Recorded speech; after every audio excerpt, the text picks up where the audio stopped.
And on behalf of general aviation enthusiasts across this nation, I want to thank you for everything that you have done to help those folks out. And it's been an honor to work with you, and it's an honor for me to be able to call you my friend. So with that, Mr. Speaker, I yield back, and thank you very much, Leonard. Thank you, gentlemen. I'd like now to yield to my good friend from West Virginia, Mr. Rahal. Thank you, Mr. Latham. I appreciate your yielding. And we want to join today in paying tribute to the illustrious career of a colleague, a very good friend, and the gentleman, and I mean gentleman in every sense of the word, the gentleman from Iowa, Mr. Leonard Boswell. As the ranking member on the Surface Transportation and Infrastructure Committee, of which Mr. Boswell has served, I can tell you that his expertise in so many issues that we've already heard discussed today have been critical to us in passing much-needed legislation. Much has been said already, but not enough can be said to say thank you to Leonard Boswell for his serving our country as he has in the U.S. Army. To have risen like he did from private to lieutenant colonel, to have run as many missions as he did as a helicopter pilot in Vietnam, and to have won the 2 Distinguished Flying Crosses is something that this nation can never say thank you enough for what Leonard Boswell has done, even before he came to the illustrious halls of the U.S. Congress. In the real world, Leonard Boswell has truly combined a Midwestern farmer's common sense with practical, everyday living. And it has been that experience that has proven so invaluable to us on the Transportation and Infrastructure Committee. His work to draft critical legislation. As a pilot, Leonard Boswell knows very well the tremendous issues facing our aviation community, and he served on that subcommittee on aviation for each of his 16 years in this body. And during the hearings and markups, Leonard often spoke about the critical importance of aviation safety and as an advocate for his fellow general aviation pilots. And it was for that reason that Leonard received an appointment to the Conference Committee that wrote the FAA bill that we passed last year. He served as a conferee, providing very valuable firsthand experience about what some of the irresponsible cuts being proposed at the time in FAA funding would have meant. And it's thanks to his deep, deep knowledge of these issues that we were able to get what we did, and that we were truly on the right side of this fight and came out in what the circumstances at the time would call a true victory for our side. As a strong advocate of veterans, of independent truckers, and agriculture interests, Leonard Boswell brought that same experience to us as a conferee when we considered the MAP 21 transportation legislation of last year as well. It was his amendment that was offered in committee that ended up in the final legislation that gave veterans preference for jobs with highway and transit contractors, again putting his past experience to work, ensuring that our veterans, after they have put their life on the line for our country, that they have a job to come back home to when they return home. And in addition, is one of the few members of our Committee on Transportation and Infrastructure who has a commercial driver's license. Leonard Boswell knows very well the very intricate, the very complex, and critical issues involved in motor carrier safety regulations. And he put that experience, along with his agriculture experience, to tremendous work for our colleagues. And I know that on our Committee on Transportation and Infrastructure, when Leonard Boswell spoke, every member listened. You could hear the conversations, the sidebars, the side conversations stop, and everybody listened to what Leonard had to say when he spoke on our committee. He played an instrumental role in the Midwest Regional Rail Initiative, establishing a new Amtrak route between Chicago, the Quad Cities, and Iowa City. This $230 million project will be completed in 2015 and is creating more than 500 family wage jobs each year. And that's just the start. Whether Mr. Boswell has been advocating for high-speed rail or for ethanol pipeline, has always been focused on what is best for Iowa and for the transportation needs of this nation. He has been an invaluable resource to our committee. I know we will miss him speaking on the committee, but we certainly will look forward to continuing to profit from his experiences and advice to us in whatever capacity he may follow in his many years left. And I would note that, again, before I conclude, as has already been noted, that it is the gentleman from Iowa that beat Mr. Boswell that is bringing this special order to the floor today.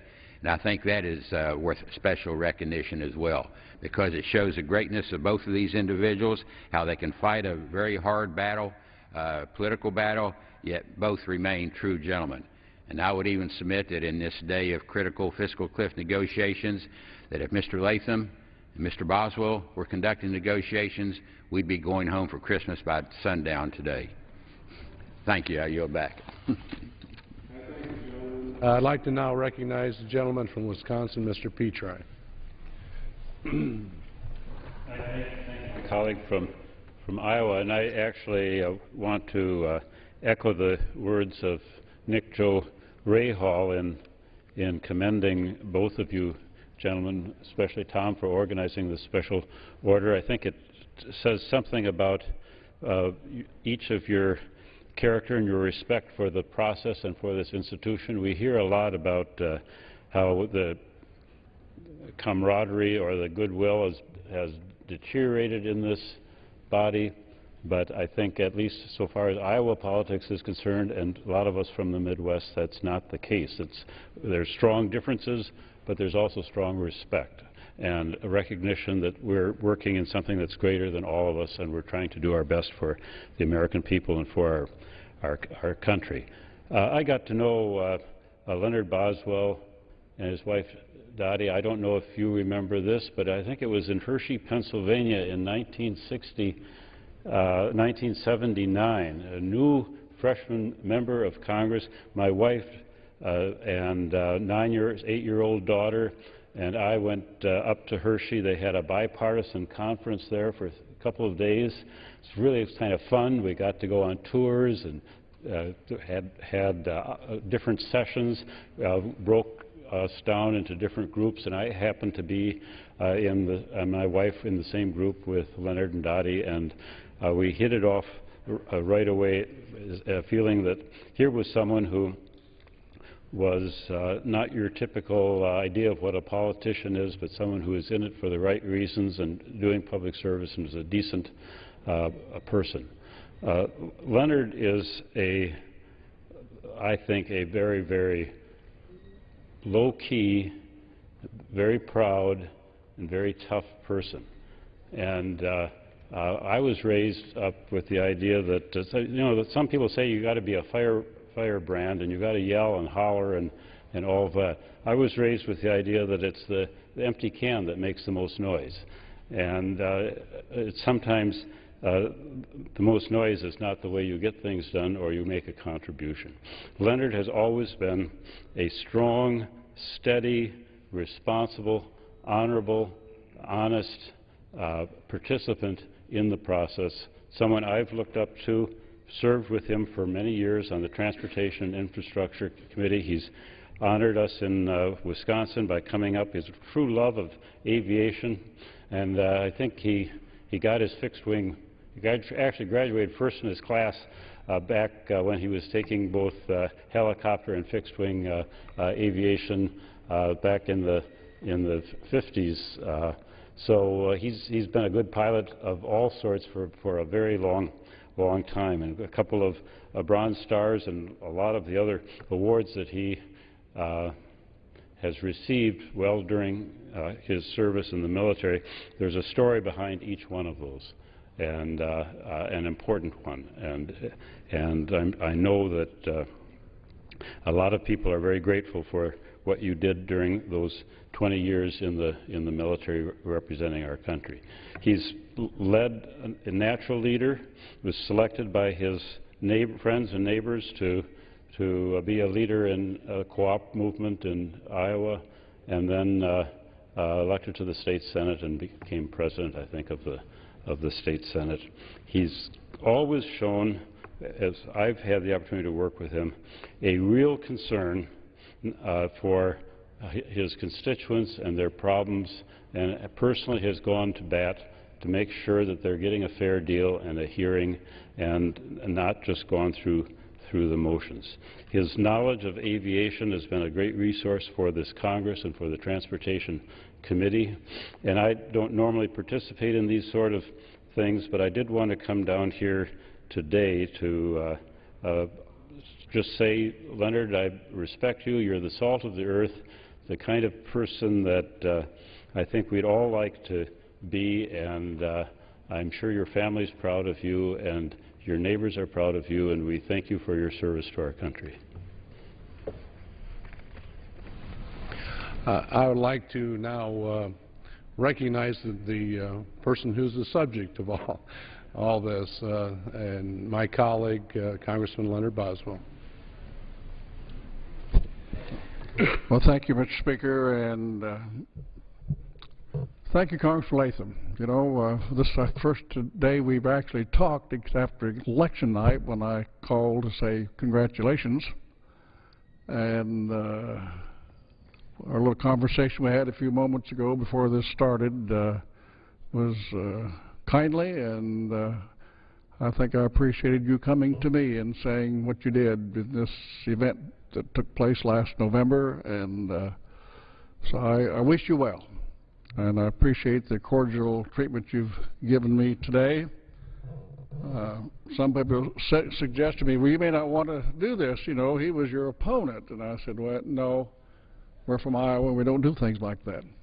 And so that's protocol, and you made me proud today, and I thank you for it. I've said this on other occasions. You've heard me. I have a regret. I'm sorry my mother couldn't have heard this discussion today. I owe a lot of appreciation to those of you who left in the room. I realize it's most people had to flee for the airport, as we normally all do. Thank you for staying and doing this, and I do want to pay tribute to my wife, Dodie. I think she's probably watching, so sweetheart, I hope you've enjoyed this, and some of my children, Terry and Diana and Cindy, Joe, the families, and many friends. Hadn't planned on this all coming to this kind of a closure, but it's caused me to reflect back over life, and I feel very blessed. Tom, you heard it too many times. I started out in a tenant farmhouse. You did hear that a time or two, I'm sure, in our days past. But look what I've gotten to do, what you've heard about here today, when we talk about the American dream and the opportunities that exist in America. And it's been very rewarding to me. I can't say enough about that, but enough's been probably said. I realize as I reflect back on what's happened over the last years that I couldn't have done it without the help of great staff, and some names that I shouldn't do this, but I just hit a few of them. A gentleman named John Norris that I think you knew a little bit, Tom, at one time, and you know, we started out together, and he's on the FERC board now and doing a good job. I think back over the many ones. Sandy Carter, you're probably watching over there in our cube.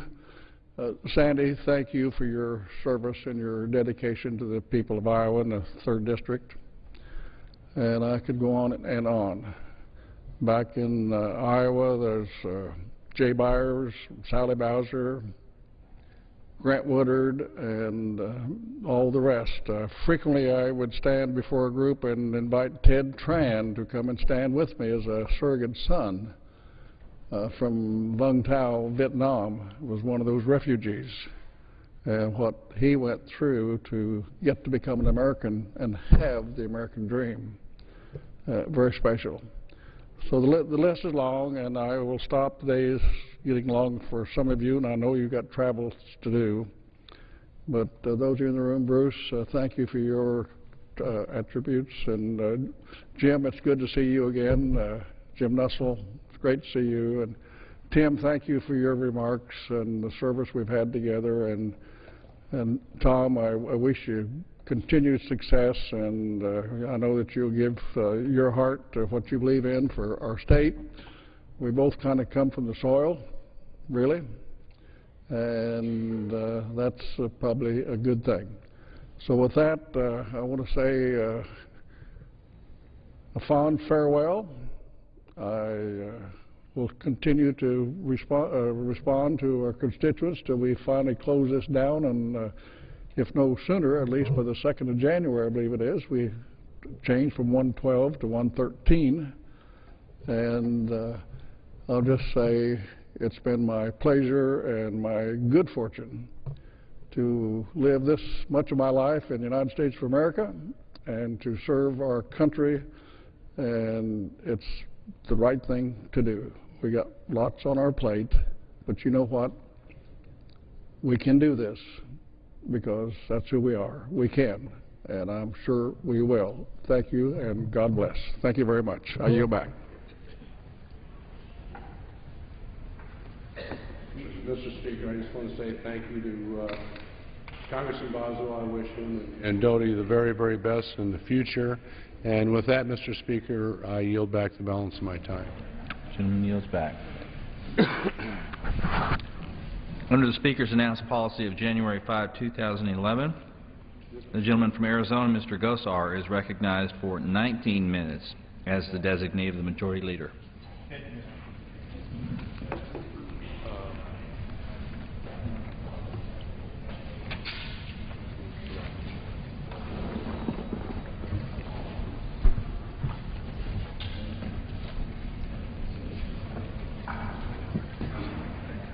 Thank you, Mr. Speaker. Today I'm here to remember the sacrifice of an American hero and the bravery of those who served with him. 2 years ago this Saturday, our nation lost one of our own who was serving to protect our country by securing the Arizona-Mexico border. On December 14th, border agents Brian Terry, William Castano, Gabriel Fergazzo, and Timothy Keller began patrolling an area west of the town of Rio Rico, Arizona, tasked with interdicting violent criminals sneaking into the United States. At 11 p.m. on the following day, December 15th, the team was alerted to 5 suspects in their interdiction zone. After identifying themselves, they were fired upon, and Agent Terry was struck and killed. The men who fought beside him that night were heroic in their efforts to provide aid and to protect Agent Brian Terry. After the dust settled, that horrific night's details were brought to light about our government's role in supplying weapons found at the scene of the crime. Through Operation Fast and Furious, a fundamentally flawed gun-running operation ran by the U.S. Department of Justice, weapons like those found at the scene nearly 2 years ago were allowed to be purchased by middlemen and passed along to some of the most dangerous cartels in Mexico without the proper law enforcement's interdiction and justice. Subsequently, numerous hearings have been held to demand answers as to how this program came to be, who authorized it, and who knew about it. My goals are simple: justice and accountability. Not just for Brian Terry, who lost his life, and the brave men serving him that night, but also justice for the hundreds of Mexicans who have also lost their lives from the weapons from the Fast and Furious scheme. As I close, please join me in a moment of silence for those lives who have been lost and the loved ones that they leave behind.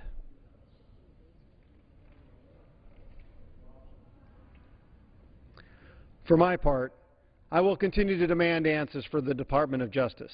I will continue to stress the need for bipartisan support for getting those answers. I look to leadership not to relent. I also look to the Hispanic caucus to break their silence and to take up this issue affecting everyone in Mexico. And finally, I will not rest until we are certain that justice is served and that this atrocity can never happen again. Mr. Speaker, I yield back the balance of my time. Back.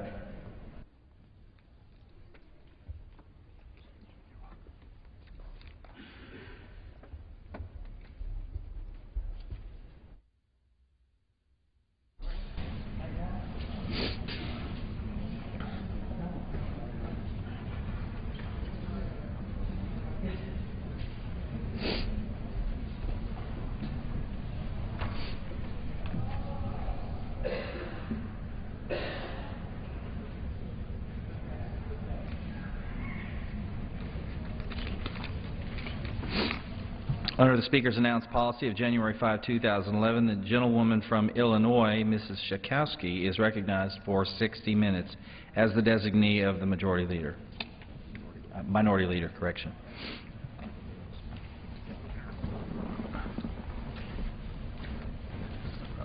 Thank you, Mr. Speaker.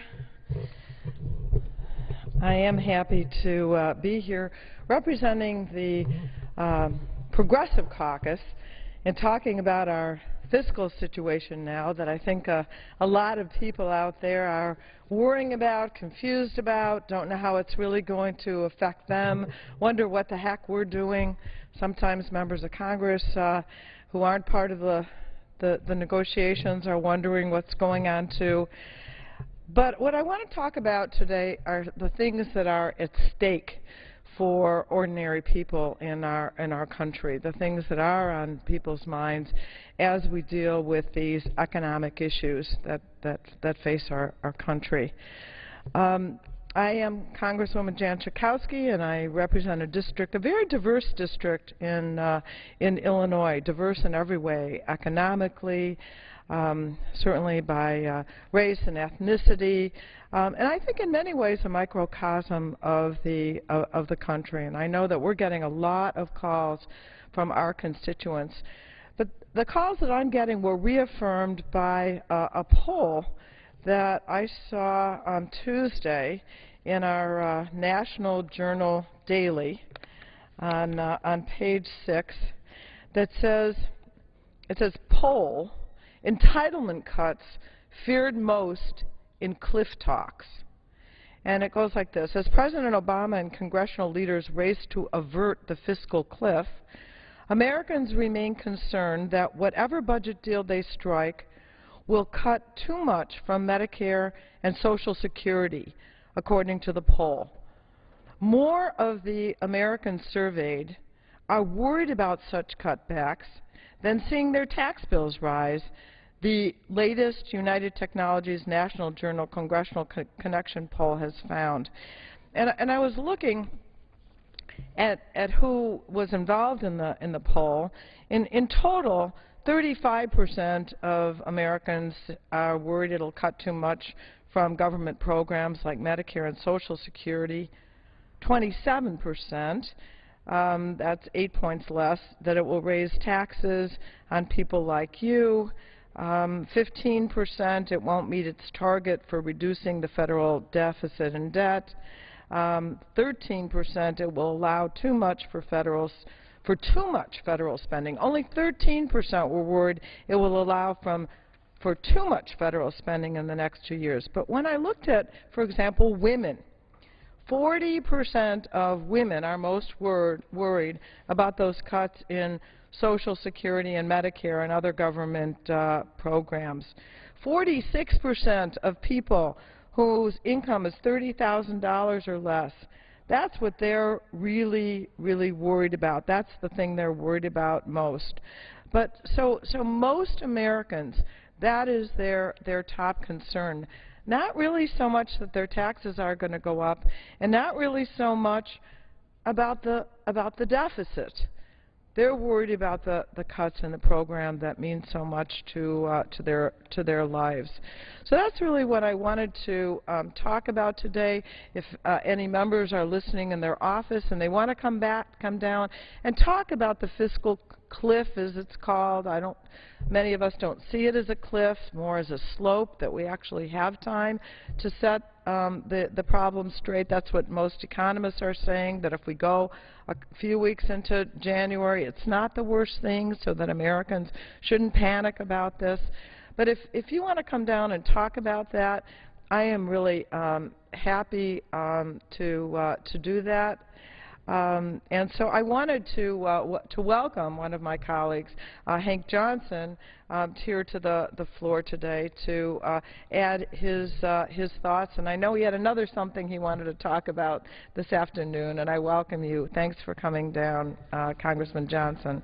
Always my pleasure, Representative Schenkowski, to be with you. You are such a staunch advocate for the middle class, the working poor, the poor. You are a champion for the people, and so I'm happy to be here with you and happy to share some time with you. But first, I wanted to express the fact that last night I came in to do a special order on the situation happening in Michigan, where a surprise attack, a sneak attack by the right-wingers resulted in the passage of legislation, which I won't refer to as right-to-work legislation, is more appropriately named Crush the Union legislation. I came up last night to the floor to speak on that issue, and as I am prone to do, I use a lot of analogies, and so last night I used an analogy that some find offensive, and I certainly was not meaning to be offensive or use a derogatory term. You know, everybody knows what the N-word is. The N-word, Mr. Speaker, is used to describe a group of people. And the N-word used to be fashionable, or it used to be socially acceptable to use the N-word. But now, we don't say the N-word, we refer to that word as the N-word. And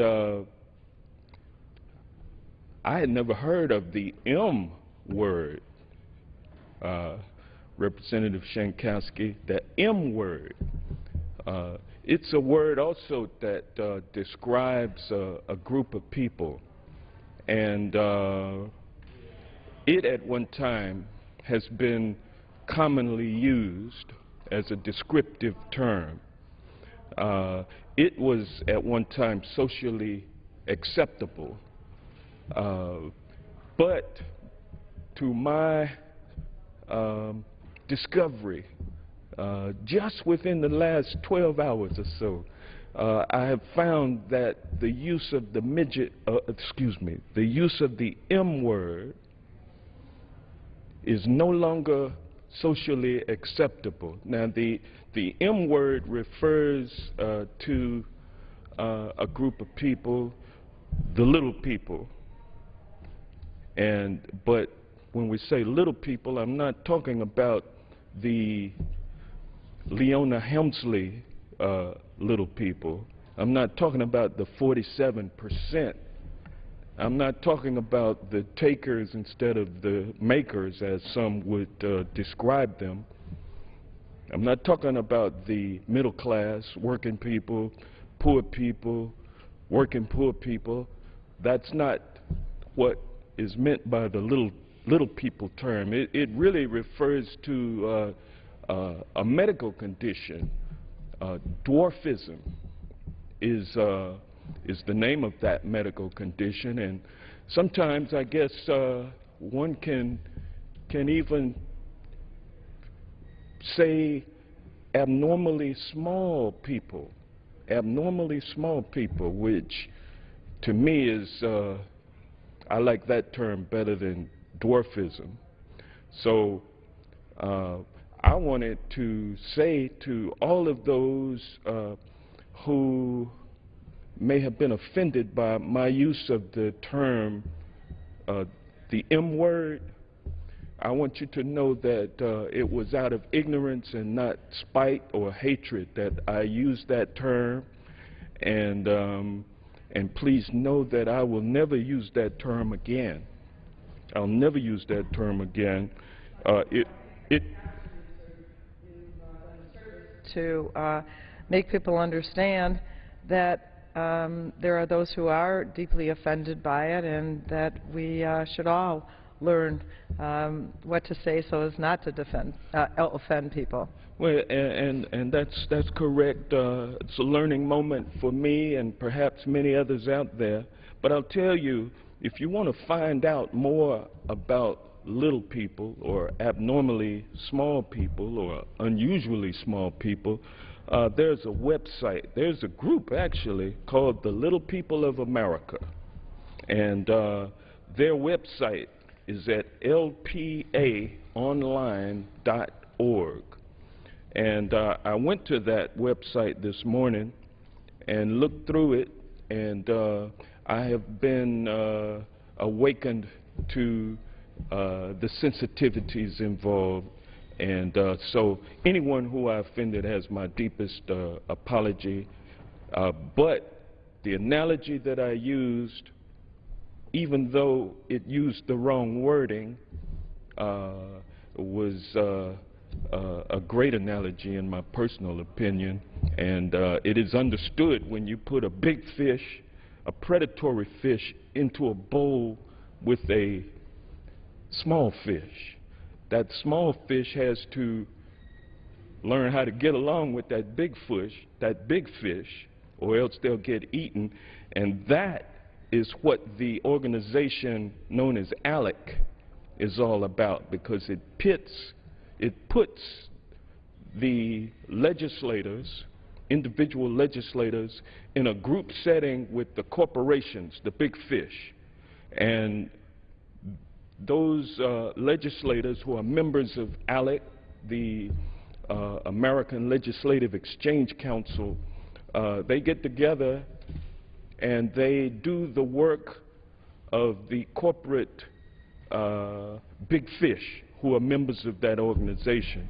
And so last night, that's what we were talking about, and I'm going to yield back to Representative Shankowski to resume this discussion, and I will participate as I can. Thank you very much. I appreciate both. You know, sometimes as legislators, we like to think we're always right, and sometimes we make mistakes, inadvertent mistakes, and coming to the floor to actually clear the air, I think, is really commendable, and I appreciate that. And also, your talk about the decisions that were made in Wisconsin. You know, government is to serve the people, the best interests of the American people, and right now we're trying to figure out how are we going to, in a fair way, ask Americans to be able to fund the programs that we need, to fund the services that we need as a country, to make sure that our roads are there and drivable, all the things, to fund our military so that we can be safe and strong, to help states with fund their law enforcement, etc. All those things that are important to Americans, and as I mentioned earlier, including things like Medicare and Medicaid. And budgets aren't just a bunch of numbers on a piece of paper. And government policies aren't just documents. But they, in many ways, these are moral statements about who we are as a country. And you know, I think we have to ask, are we really a poorer country today than we were 70 years ago when Social Security went into effect? When Social Security went into effect to say that we're not going to let older people end up in the poorhouse or out in the street, that we're going to have an insurance policy that they pay into, that everyone pays into during your working life, so that we can assure that when people reach the age of 62, 65, 67, that they're going to be able to retire with some level of dignity. At the time that Social Security was passed 70 years ago, there was a three-legged stool. One was this new program, Social Security, to provide retirement benefits that you paid for. Two, private pensions. That was kind of the common normal then. And many of those private pensions were won because workers were able to collectively bargain and get pensions for their family. And three were savings for people. And so between all that, we thought we'd be able to see a country now where the elderly were lifted out of poverty and they had some semblance of security. Well, are we really poorer today than when we made that decision that we're not going to let old people end up in the poorhouse? That was a decision on how to fund a program that has never once missed a paycheck, a monthly check, ever. In the 70 years plus, never ever has Social Security missed a monthly check. So it's been a program that works really, really well. And I just want to point out, Social Security helps middle-class families, not just older people. I have 2 grandchildren who get a Social Security benefit. Why? Because tragically their mother died. And so it's an insurance policy for all families. And the other great thing about Social Security is that unlike many pension programs, there's actually a cost of living adjustment. Now, you don't get it every year, as seniors know, because there hasn't really been an increase in the economy so much in certain years. But it's been a treasure of our country. Well, some people want to put Social Security on the table as part of this discussion to reduce the deficit that we face. Will what do you think? Woman yield? Social Security is one of the hallmarks of American civilization. It civilizes us when we have a mechanism where we can all come together, put money into a pool, contribute our money as we work, contribute our money into the pool, and when we retire, we have a way of avoiding the poorhouse. We have a way of living out our lives with dignity and with comfort. You've paid your dues. You deserve to live out your retirement in a comfortable way. And you put the money in, and you will get the money out. As you say,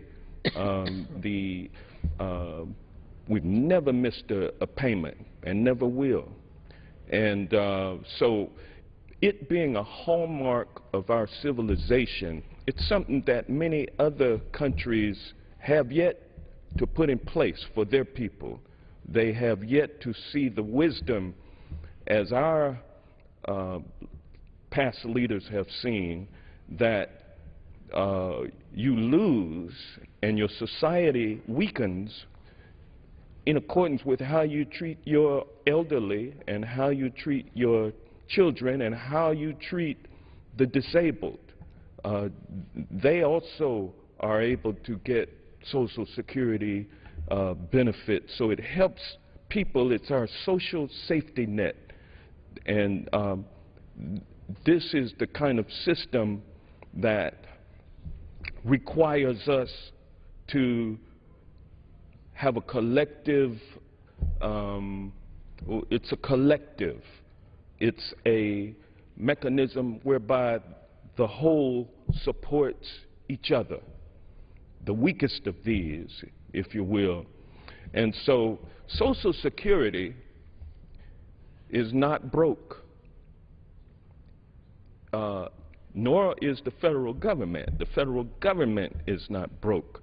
Now, it has had to borrow money, and when we say borrow money, we really mean we offer treasuries out to the public to purchase, and we pay interest on those instruments.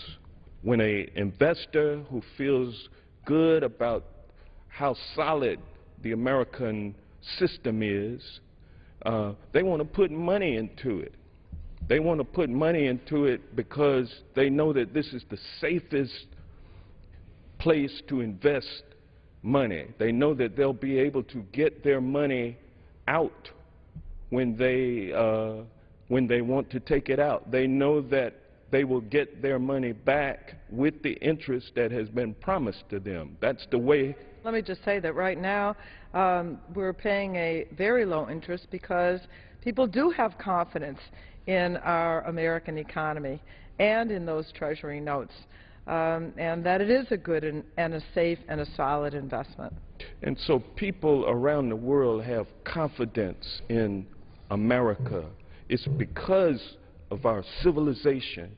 It's because of the forward thinking of our past leaders, and it is our responsibility to continue that sense of responsibility to people, not to the leaders, not to the chosen few, but to the people.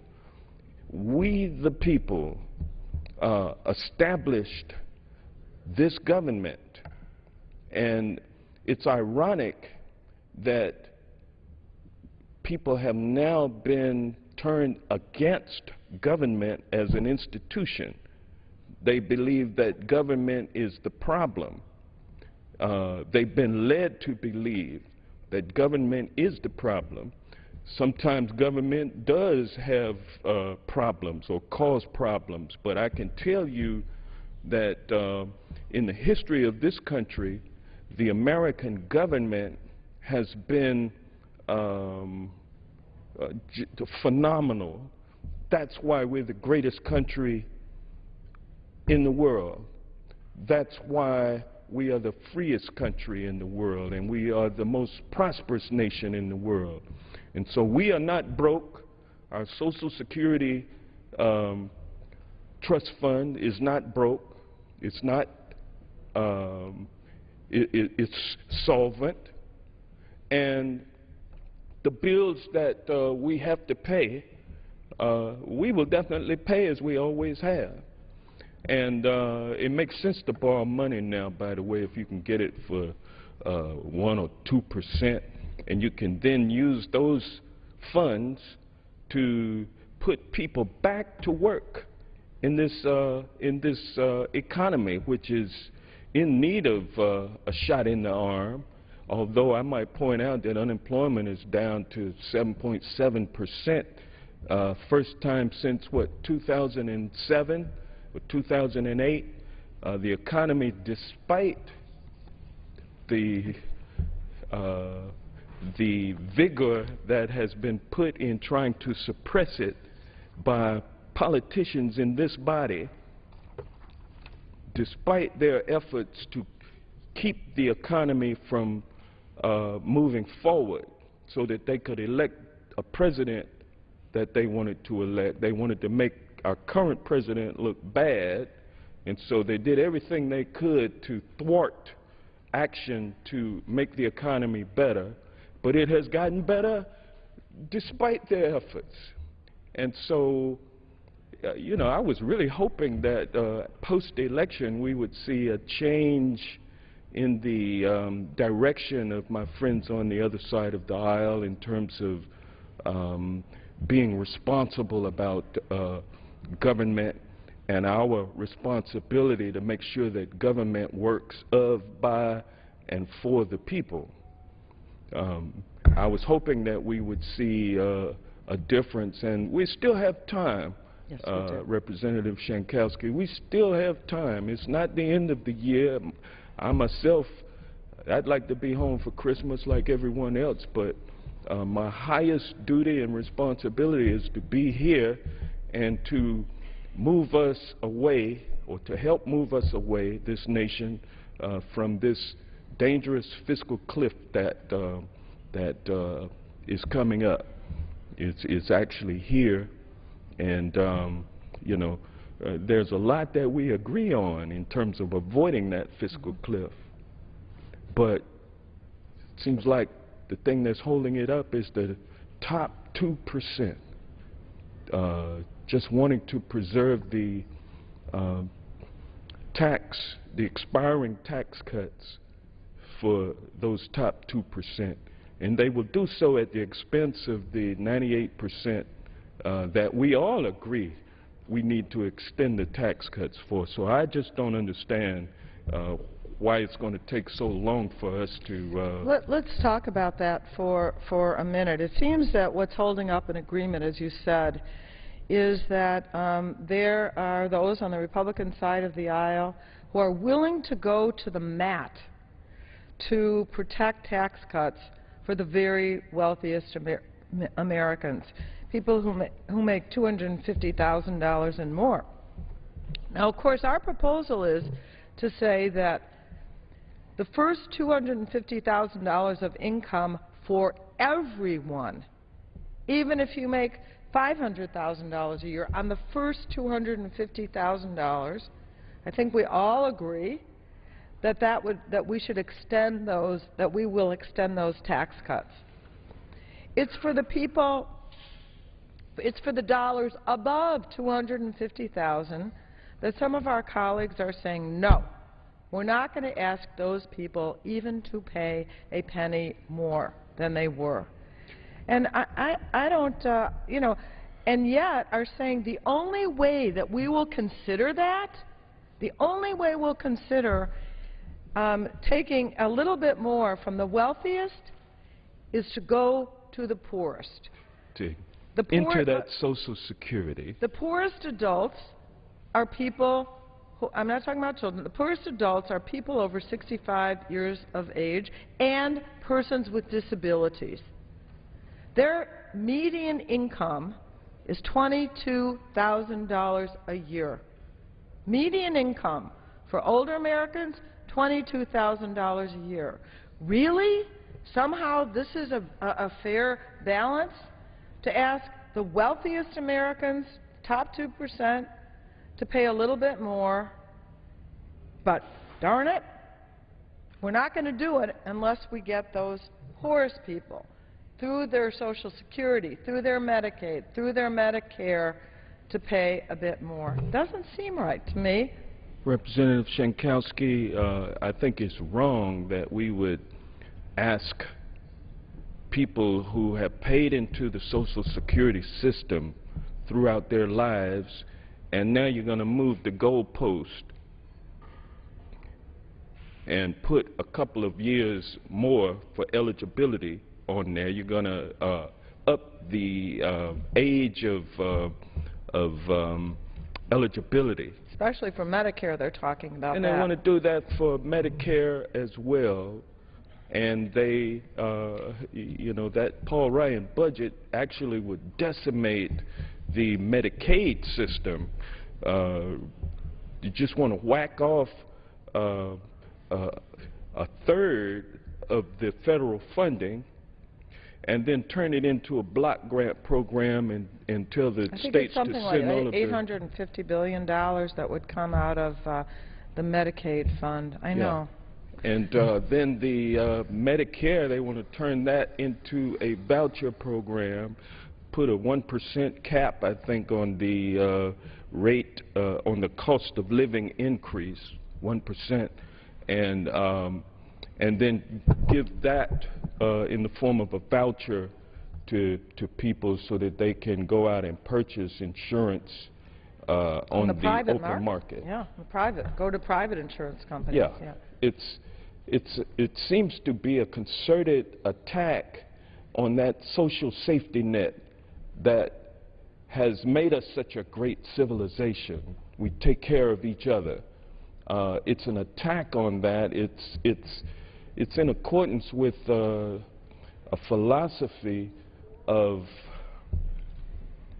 laissez-faire economics. But, you know, let me just say one area where I want to disagree a bit with you. Most Americans support these programs. I'm talking about huge percentages of Americans, Republicans, Democrats, independents, who say, no, we don't think that Medicare, Social Security, Medicaid ought to be cut. We don't think so. So I think in terms of the role of government, that most Americans see that it's important that when it comes to education, when it comes to infrastructure, when it comes to public safety, when it comes to health care, that government cannot do it all. Americans aren't saying, just take care of me, you know, I want from cradle to grave, I want you to take care of me. No. Americans are willing to work hard and play by the rules, but see a role, an important role for government. One role, by the way, that, you know, if we cut government too much, in some ways we kill the goose that laid the golden egg. Here's what I mean. It is true that the Internet really did come from research that was done by government. Look at the billions and billions, I don't know, maybe trillions of dollars if you look at the advance of the Internet and everything that led from that. Bio-research, talking about curing diseases. And then, of course, the money that comes from that, from for the pharmaceutical industry, et cetera, mostly comes from the National Institutes of Health, Cancer Institute, et cetera, coming up with the cures and the medications. That's government research. If we were to cut those programs, you would see, I mean, NASA and the space research has resulted, it was really the federal government in many ways that developed the aviation industry. So we better be careful about cutting government too much. We definitely do. I think we spend about 1.5% per year of the federal budget on the National Aeronautics and Space Administration from 1958 up to a few years ago.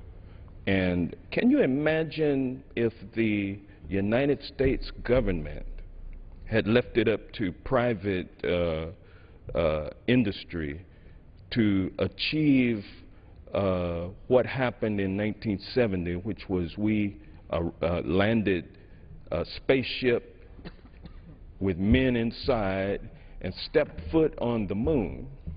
Now, some who are not particularly scientifically astute will say that, well, we don't have anything. What do we get out of going to the moon? And I, not being the most astute scientist myself, wouldn't be able to explain all of the benefits that society has enjoyed as a result of that victory and as a result of the space program that has continued.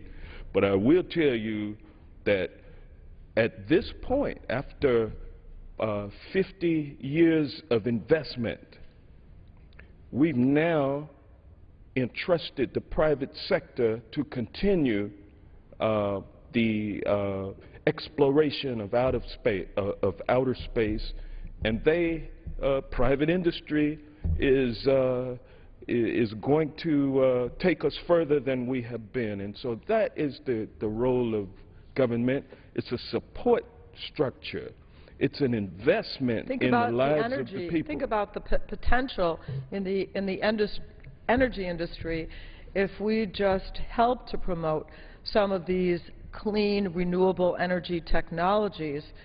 You know, one of the things on this cliff is the end of the wind energy production tax, which has been so incredibly successful in helping build this wind industry that is ready to take off but still needs a bit more support. Clean energy. To my state, Illinois, the Middle West, where we've got lots of wind, it's free, and investing in wind energy. If that expires, we're going to lose 7,000 jobs in Illinois alone because of the failure to help invest in the wind energy industry. Well, it's not profitable at this time for private industry to invest in such a new way of producing energy. There's no profit in it, and so they won't do it. But government, having the leadership and the vision to understand where we need to go, how we need to take our people into the future.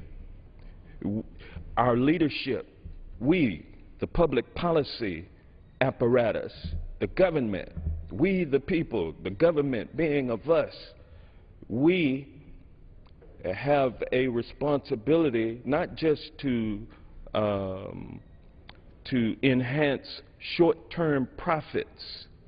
We have a responsibility as a government to plan and prepare for the future of this great nation. And we also have an inherent responsibility to lead the world. We're all in this world together.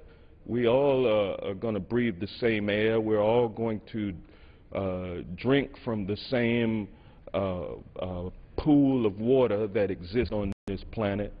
And we, being the greatest nation in the world, really shirking our responsibility by reducing government down to the size where you can drown it in the bathtub, I think is what Grover Norquist, yeah, I think that's the analogy that he used. And if you did that, where would America be?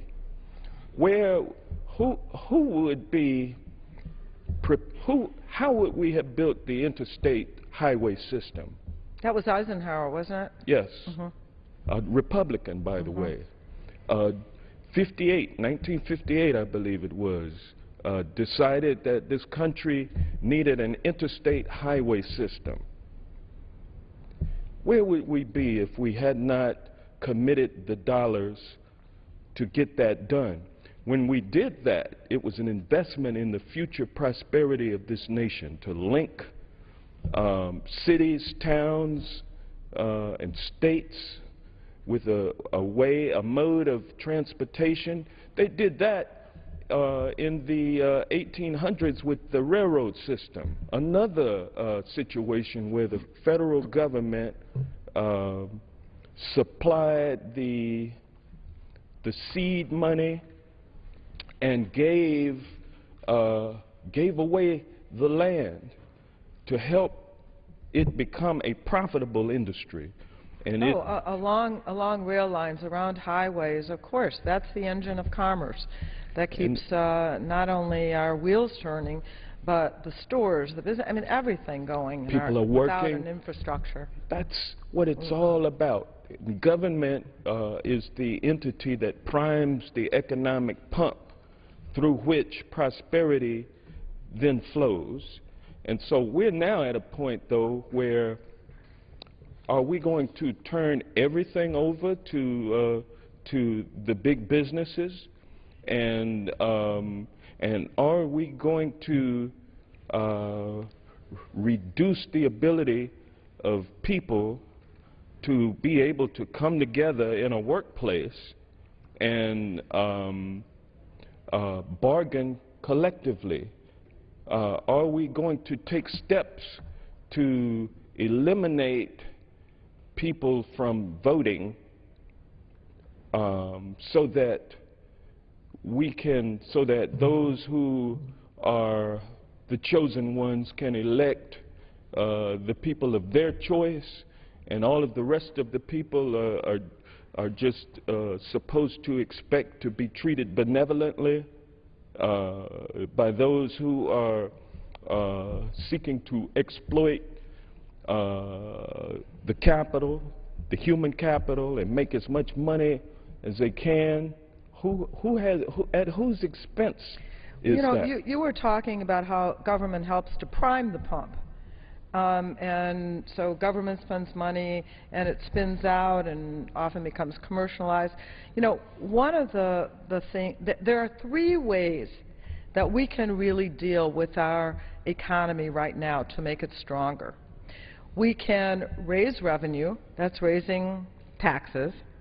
We can cut spending. And the third that is not talked about enough is the issue of growth in the economy. Jobs. Jobs, jobs, jobs. That's what grows the economy. And I am so proud that our president, as part of this overall deficit reduction plan, has recommended spending about $50 billion on jobs. They would make spend money in infrastructure spending that's supported by both business and labor, because it is so important. And it's kind of a no-brainer. If you spend money that will create jobs, you now have people, one, who are not having to get unemployment insurance or food stamps, or, you know, they're working, can support their families, so we get them off public support. And two, now they're paying taxes, and they're going out and they're buying stuff. And they're going to have businesses that are going to have to hire more people because they're buying holiday presents for their kids. And they're buying winter coats now.